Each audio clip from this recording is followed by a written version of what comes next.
20대의 낡은 트럭 한 대를 끌고 다니며 미군 영내 청소를 하던 한 젊은이가 있었습니다. 한 번은 차를 운전하고 가다가 길가에 차를 세워놓고 난처한 모습으로 서 있는 한 외국인 여성을 보게 되었습니다. 차를 세우고 May I help you? 서툰 영어로 사정을 물어보니 차가 고장이 났는데 만질 줄을 모른다는 겁니다. 바쁜 일정을 접어두고 1시간 반 동안이나 비지땀을 흘리며 차를 고쳐줍니다. 이 외국인 여성은 적잖은 돈을 주며 감사의 표시를 하게 되지요. 하지만 그 돈을 사양합니다. 주소나 좀 알려주세요. 간곡하게 부탁을 하길래 사무실 주소를 전해줍니다. 지나시는 길이 있으면 들르세요. 차나 한 잔 대접하겠습니다. 친절하게 인사를 하고 두 사람은 헤어집니다. 바로 그 다음날 이 외국인 여성은 남편과 함께 이 젊은이를 찾아옵니다. 번듯한 계급증을 보아하니 그 남편은 당시 미 8군 사령관입니다. 이 부인은 사령관 부인이었던 게지요. 다시 건네는 감사의 돈을 거절하며 이는 명분이 없는 일이라 정중히 사양을 합니다. 정이 그러시다면 나도 여러분들에게 도움이 되고 내게도 도움이 되는 일이 있으니 도와줄 수 있으면 도와주십시오. 제가 미군 영내 청소를 하다 보니 폐차하는 차량을 처리하는 것이 쉽지 않은 모양입니다. 그 폐차들을 제가 처리할 수 있도록 해 주십시오. 사령관은 그게 뭐 어려운 일이겠습니까? 고물로 갖다 버리는 판인데, 그래서 폐차 사업을 시작하게 됩니다. 이 청년의 이름은 당시 26살 조중훈이었습니다. 이 폐차 산업이 발전하여 오늘의 한진그룹 대한항공이 되었습니다. 누군가를 돕고자 했던 일이 자기 자신에게 큰 도움이 되어서 돌아오게 된 거지요. 전설 같은 한진그룹 대한항공 창업 이야기이지요. 지금 고 조중훈 회장의 자손들은 어떻습니까? 물벼락 갑질, 폭언 욕질 사건, 땅콩 회항 사건, 그것도 모자라서 밀수, 외화, 밀반출까지 의심을 받고 있습니다. 다른 사람들에게 쏟아부었던 분노와 갑질이 나비 효과, 부메랑이 되어서 국민적인 분노가 이 총수 일가에 쏟아지고 있습니다. 대한항공의 비극 못지않은 모습을 한국 교회 안에서 종종 보게 됩니다. 가난한 살림살이 접어두고 몸 바쳐 시간 바쳐 물질 바쳐 충성하는 믿음의 선진들, 눈물로 기도하고 이민족을 위하여 헌신했던 우리 조상님들, 그리고 그 교회를 비판하고 비난하고 갈등으로 엔타이저가 되어서 무너뜨리는 못난 자식들, 얼마나 대조가 되는 그림입니까? 언제나 온몸으로 생명 바쳐 교회를 세우는 사람들이 있습니다. 내가 쓸 수 있는 시간입니다. 쓸 수 있는 물질입니다. 그러나 또 헌신하고 바쳐서 하나님 나라를 세우는 사람들이 있습니다. 긍정의 능력으로 연약한 지체들을 격려하고 축복하는 소중한 입술이 있어서 교회 하나님 나라를 세우는 사람들이 있습니다. 또 한편 부정의 영이 들어가 입으로 갈등으로 비판과 비난으로 무관심과 불충으로 교회를 무너뜨리는 어리석은 사람들이 있습니다. 오늘 말씀의 제목이 하나님 나라를 세우는 사람들입니다. 교회는 눈에 보이는 지상교회, 한서망교회, 영락교회, 무슨 교회 하는 교회가 있습니다. 눈에 보이지 않는 교회, 하나님 나라가 있습니다. 눈에 보이는 지상교회를 섬기는 것은 눈에 보이지 않는 하나님 나라를 섬기는 것입니다. 눈에 보이는 우리 교회를 사랑하는 것은 눈에 보이지 않는 주님, 하나님 나라를 사랑하는 것이지요. 눈에 보이는 지상교회를 섬김없이 하나님 나라를 섬길 수가 없는 거며, 눈에 보이는 지상교회를 사랑하지 않고 하나님 나라를 사랑할 수 있는 길은 없는 것이죠. 교회를 사랑하는 것이 하나님 나라, 또 교회를 세우신 주님을 사랑하는 길입니다. 한 어린아들이 목사 아빠에게 물었습니다. 아빠가 설교단에 나오기 전에 의자에 앉아서 간절히 기도하는 모습을 늘 봐요. 그 자리에서 무슨 기도를 하세요? 설교를 잘하게 해달라고 기도하지. 근데 왜 하나님은 아빠의 기도를 들으시지 않는 것일까요? 목사가 되어서 설교를 잘하고 행복한 교회를 섬기고 싶은 마음은 누구에게나 있는 것입니다. 우리가 교인이 되었다고 한다면 우리가 섬기는 이 교회가 건강하고 행복한 교회가 되기를 바라는 거죠. 저는 아주 어린 시절 하나님을 아버지로 모셔드리고 예수를 내 인생의 구세주로 주인으로 모셔드렸습니다. 어린 시절 내 인생을 목사가 되어서 내 인생을 살아가기로 하나님과 약속하고 결단했습니다. 목사가 되어서 어떤 목사가 될까? 교회를 개척해서 개척교회 목사로서 교회를 섬깁니다. 이 모든 일들은 주님의 은혜였고 내 인생을 살아오면서 참 잘한 일이다, 자랑스럽게 생각합니다. 교회를 개척하기로 결단한 이 일, 물론 그 시작과 오늘까지 오기까지는 얼마나 어려운 순간순간이 많았던지요. 한 번 더 해볼래 그러면 자신이 없어요. 그러나 지난 27년 동안 참 행복한 시간을 가졌습니다. 태국에 말하는 코끼리 한 마리가 있더랍니다. 사람들하고 많은 얘기를 하다 보니까 사람의 말에 독이 있더래요. 그래서 우울증에 걸려가지고 멍하니 서 있습니다. 태국 국왕이 너무 안타까워서 눈물을 많이 흘리면 고침을 받는다는 의사의 진단이었습니다. 그래서 눈물 한 방울만 흘리게 해달라고 아무리 애를 써도 안 되는 겁니다. 한국의 목사님들이 태국에 놀러 갔대요. 그래서 그 얘기를 듣고 개척교회 목사님이 코끼리 앞에 가서 개척하면서 얼마나 어려웠는지, 얼마나 힘든 일이 많았는지, 얼마나 배고픈 일이 많았는지, 서러운 일이 많았는지 개척교회 간증을 했더니 코끼리가 눈물을 줄줄 흘리더래요. 상급을 많이 받았습니다. 그리고는 다리가 오랫동안 서 있어서 꼼짝을 하질 않는 겁니다. 이 다리를 떼야 되겠는데 한 발자국도 뛰지를 않는 겁니다. 그래서 다리 떼게 하는 사람이 있으면 더 큰 상금을 준다 붙었길래 돌아갔대요. 가가지고 귀에다가 뭐가 소곤소곤 얘기를 했더니 코끼리가 다리를 번쩍 들더랍니다. 춤을 추듯이. 그래서 상금을 많이 받아. 친구들이 물었어. 너 코끼리 귀에 대도 아까 뭐라고 그랬냐? 그랬더니 딴 얘기 안 하고 너 나랑 한국 가서 개척교회 할래? 그랬더니 앞발 뒷발 다 들었다는 겁니다. 여러분, 개척교회 한다는 게 쉬운 것은 아니지만 그러나 감사한 일이고 보람된 일이었습니다. 지난 27년 우리 교회 성도님들과 함께 걸어왔던 발자국, 몸부림이 있었다고 한다면 교회를 교회되게 그 본질을 찾아 떠나는 여행 걸음이었습니다. 교회는 예배하기 위해 존재해야 됩니다. 성도님들이 예배 드리는 시간에 행복해야 됩니다. 교회는 복음을 전하기 위해 존재합니다. 이게 속한 모든 성도님들이 예수를 그리스도로 영접하고 구원의 확신이 있어서 한 사람도 버림받는 사람이 없게 만드는 것입니다. 교회는 주님이 주인이십니다. 성령님이 주인이십니다. 모든 성도님들이 성령 충만한 신앙생활을 하게 하는 것이지요. 교회의 사역을 목사가 하면 어떨 때는 쉽습니다. 그러나 You can be a leader. 모든 성도들을 이 시대에 리더로 살아갈 수 있도록 우리에게 많은 사역이 있습니다. 많은 공동체가 있습니다. 많은 일거리들이 있습니다. 그 일을 감당하는 공동체 리더들이 성도님들이 되게 하는 것, 이게 많은 제사장이지요. 하나님께서는 아브라함을 믿음의 조상으로 불러서 복의 근원 삼으셨습니다. 어떻게 복의 근원을 만들어 갔습니까?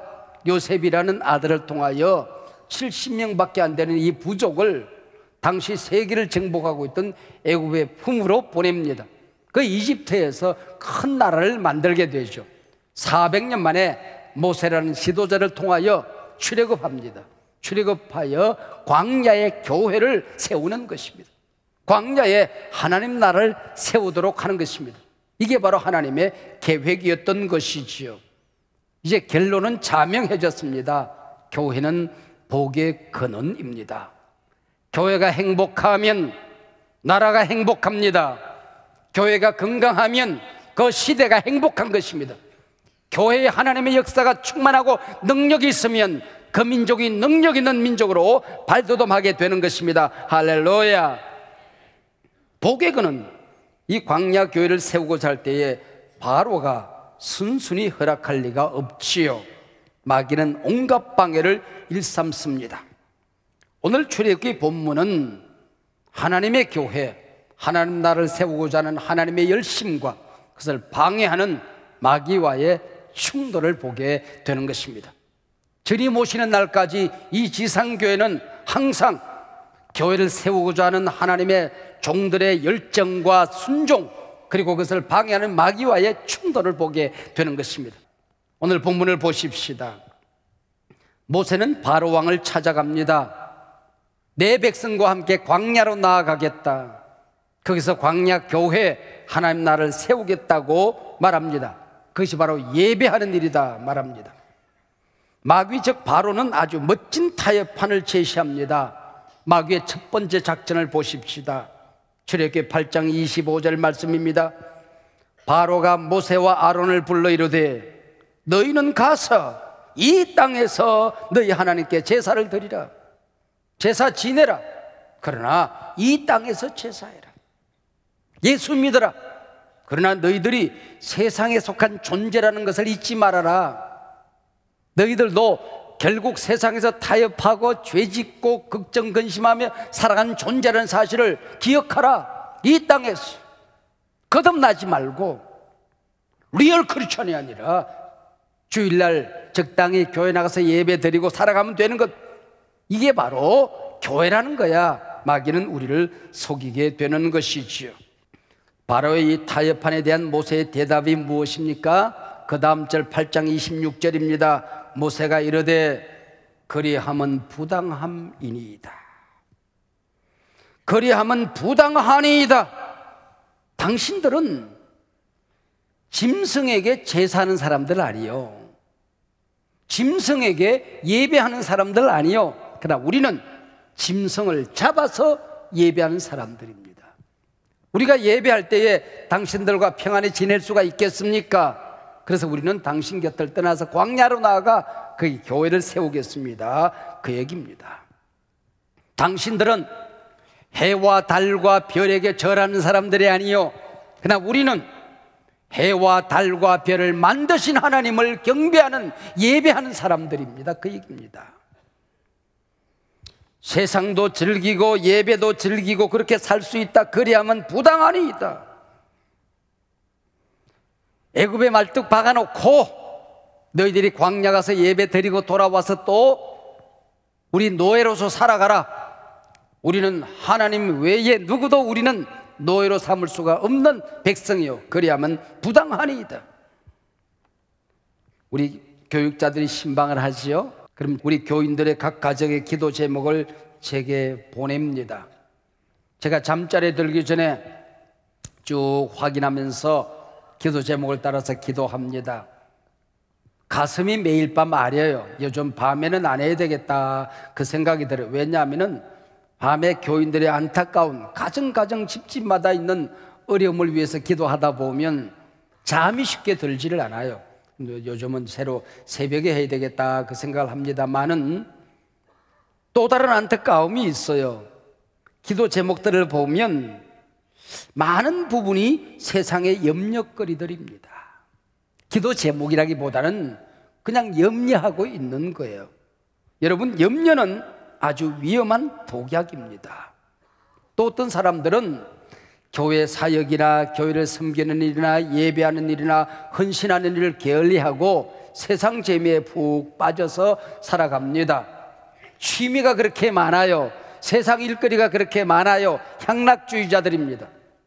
근데 놀라운 것은 성경을 살펴보면 세상의 염려와 세상 향락은 같은 것입니다.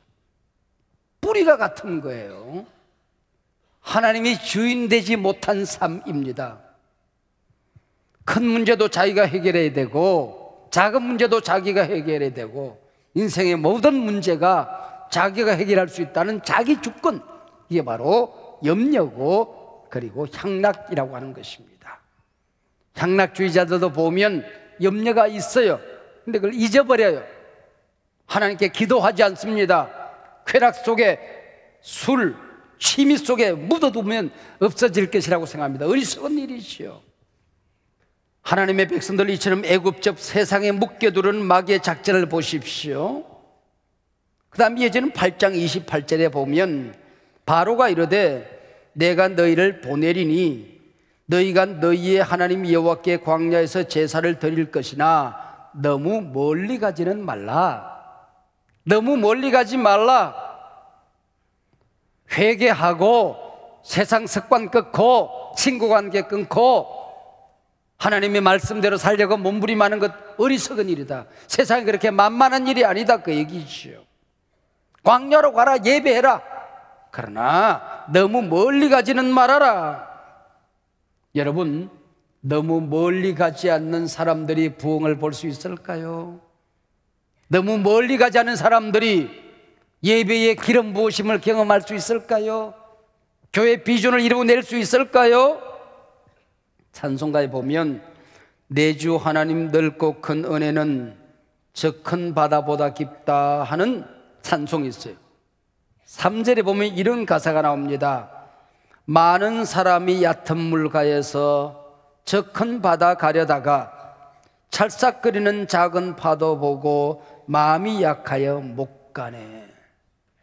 여러분, 은혜 세계가 있어요. 약속의 땅이 있어요. 그곳에 가면 살아요. 복 받아요. 달라져요. 모든 것이 새로워져요. 못 가는 거예요. 못 가는 거예요. 너무 멀리 가지 않은 사람들은 은혜를 볼 수가 없습니다. 하나님의 교회, 하나님의 나라는 누가 어떻게 세우는 나라일까요? 광야 제사는 하나님의 백성들이 함께 나아가는 것입니다. 어린아이도 노인도 남편도 아내도 젊은이도 모두 나가서 양을 잡아 제사 드리는 것입니다. 사람이 있어야 되고 양이 있어야 하는 거지요. 그래서 마귀는 이걸 알기 때문에 뭐라고 속이는 거 아니? 10장 11절에 가서 보면 너희 장정만 가서 여호와를 섬기라. 아이들에게까지 교회 생활 강요하지 말아라. 친구에게 전도하는 것 어리석은 일이다. 너 혼자 가서 예배해라. 그렇게 말합니다. 그리고 10장 24절을 보십시오. 바로가 모세를 불러서 이르되 너희는 가서 여호와를 섬기되 너희 양과 소는 머물러 두라. 그렇게 말합니다. 애굽인들은 양과 소를 증오합니다. 그러면서도 물질을 숭배합니다. 그러나 이스라엘 백성들은 예배하는 것도 하나님의 영광입니다. 세상을 창조하신 분도 하나님이십니다. 역사를 운행하시는 분도 하나님이십니다. 그 모든 것들이 하나님께 예배해야 된다고 말하는 것이지요. 하나님 나라를 세우는 사람들은 바로 양과 소와 함께 하나님 나라를 세워가는 것입니다. 우리 교인들이 제게 목사님, 지난 27년 동안 한수만 교회를 섬기면서 위기는 없었습니까? 어려움은 없었습니까? 라고 묻는다고 한다면 맨손으로 교회를 개척했기 때문에 언제나 물질적인 어려움이 있었습니다 라고 고백할 수밖에 없습니다. 맨몸으로 교회를 세웠기 때문에 사람이 늘 부족했습니다. 그러면 어떻겠습니까? 기도하면 언제나 합당한 사람들이 모여들었습니다. 아이들을 가르치는 사람들, 앞서 찬양을 인도하는 사람들, 찬양대에서 섬기는 사람들, 피지땀 흘리며 충성하는 헌신자들, 모든 사역 공동체를 섬기는 소중한 사람들이 있었습니다. 그분 모두와 가정 자손 대대에 하나님의 복과 우리 교회에 주신 은혜가 넘치기를 축복합니다. 물질로 교회를 섬겼던 사람들, 이 모든 사람들 가운데에 금생과 내생의 자손 대대에 물질로도 세상에서 성공하고 하나님의 영광을 드러내는, 하나님 나라를 세우는 복이 넘치기를 축복합니다. 하나님께서 출애굽하던 날 손에 지팡이를 들어라, 그리고 양을 몰아서 광야로 나가라 말씀하고 있습니다. 양을 잡아먹으라는 게 아닙니다. 하나님은 만나를 내려서 당신의 백성들을 먹이셨습니다. 그리고 메추라기로 먹이셨습니다. 반석에 샘이 터져서 당신의 백성들을 먹이셨습니다. 근데 왜 지팡이를 손에 잡고, 하나님의 몸된 교회는, 광야 교회는 지팡이로 몰아가는 것이라고, 하나님의 능력으로, 성령의 능력으로 세우는 교회라고 하는 것입니다. 양을 몰아서, 양은 잡아먹는 것이 아니라 바로 제사용 양이었다고 하는 것이지요. 여러분, 교회는 바로 사람이 양으로 제사 지내며 세우는 귀한 공동체입니다. 흔히 어떤 사람이 큰 일을, 큰 복을 받았을 때에 그 조상이 나라를 구했나 하는 말을 종종 듣습니다. 무슨 얘기일까요? 조상이 뿌린 씨를 자손이 거두더라고 하는 것이지요. 좋은 교회 하나를 세우는 것은 자손 대대에 복을 받는 일이죠. 인생의 방황은 하나님을 만나면 끝이 나고, 신앙의 방황은 좋은 교회를 만나면 끝이 난다. 우리가 좋은 교회 세우면 내 자식들 인생의 방황, 신앙의 방황 끝난다. 민족이 인생의 방황, 신앙의 방황 끝난다. 좋은 교회 하나를 세우는 것은 하나님 나라를 세우는 것입니다. 여러분, 이 교회를 섬기는 가운데에 늘 행복하시기를 바랍니다. 여러분, 어려운 일이 있겠지만은, 시험 드는 일이 있겠지만은 아픔 끌어안고 살아가지 마시길 바랍니다. 행복하자, 행복하자, 양화대교, 아프지 말고, 아프지 말고, 한소만 교회. 그럼 그게 신앙생활이에요. 여러분, 입을 열면 불평, 비판, 비난하는 사람들이 있습니다. 비판은 비판으로 끝이 납니다. 비난은 비난으로 끝이 납니다. 공동체를 건강하게 세우는 사람을 본 적이 없습니다. 불평하지 말고, 비판하지 말고, 행복해라. 네가 먼저 무너진다. 양화대교. 여러분, 불평하는 사람은 자기가 제일 불행해요. 여러분, 원망하는 사람은 자기가 제일 먼저 무너져요. 아무도 무너지지 않습니다.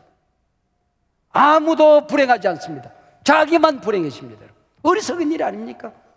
불평은 불평으로 끝이 나고, 비난은 비난으로 끝이 나는 겁니다. 생각이 내가 된다라는 전 국가대표 축구선수 이영표 집사의 책이 있어서 제가 한번 설교 준비도 끝이 나고 해서 읽어보았습니다. 근데 재미있는 걸 발견했어요. 이분이 어느 날 사과를 베어 물었는데 너무 맛있는 거예요.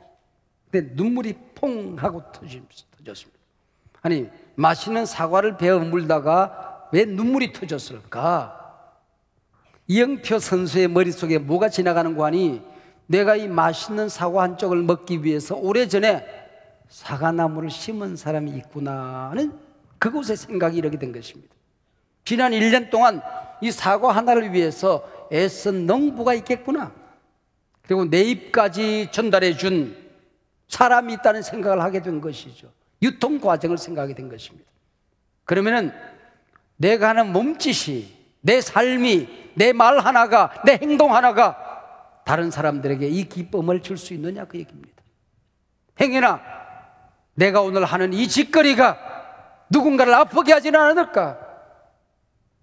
누군가를 힘들게 하지는 않을까? 누군가를 불행하게 하지는 않을까? 그러지 말아야지 하는 생각을 하게 된 것입니다. 우리 교회가 이만큼 건강하고 행복하다면 누군가 울었던 사람이 있을 것 아닙니까? 땀 흘린 사람이 있을 것 아닙니까? 피 흘린 사람이 있을 것 아닙니까? 아픔을 치유했던 사람이 있을 것이라는 얘기죠. 그들 때문에 오늘 우리는 행복한 예배, 행복한 공동체, 행복한 사역을 섬기고 있는 것입니다. 오늘 내가 어떤 기도를 하느냐, 어떤 헌신을 하느냐, 어떤 땀을 흘리느냐, 어떻게 살아가느냐, 어떻게 섬기느냐 여하에 따라서 내일의 한섬한 가족이, 우리의 소중한 자녀들이, 미래의 우리 교인들이 어떤 삶, 어떤 교회를 섬길 것인가를 결정하게 되는 것 아닙니까? 여러분, 이게 하나님 나라의 비밀입니다. 하나님 나라를 섬기는 신비입니다. 하나님 나라를 세우는 사람이 되시길 바랍니다.